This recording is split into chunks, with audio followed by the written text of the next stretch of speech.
మొదలెడదాం.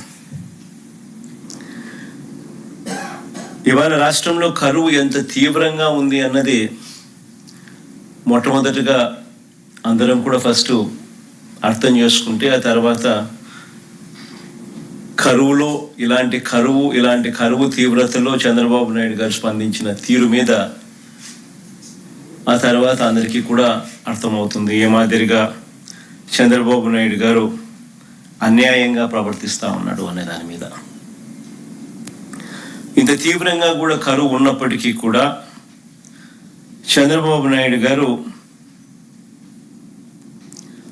ఆ కరువు ఇంత తీవ్రంగా ఉంది అని చెప్పి దానికి సంబంధించిన డేంజర్ బెల్స్ మోగుతా ఉన్నా కూడా ఆయన దగ్గర నుంచి స్పందన కనిపించిన పరిస్థితి ఈరోజు రాష్ట్రంలో ఉంది.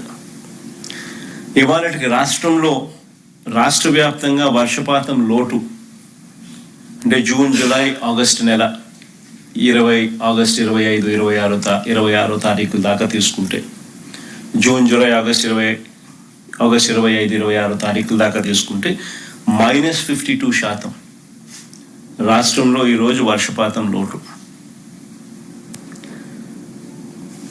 వర్షపాతం లోటు ఇంత తీవ్రంగా కనిపిస్తా ఉన్నా కూడా కోస్తాంధ్రలో -47.18%, రాయలసీమలో -52.36%. ఏ జిల్లా చూసినా కూడా లోటు కనిపిస్తా ఉన్న పరిస్థితి.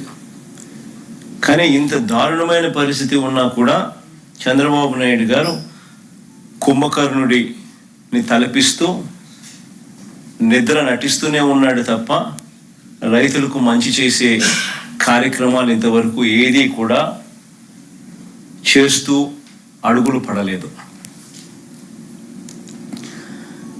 జూన్ నుంచి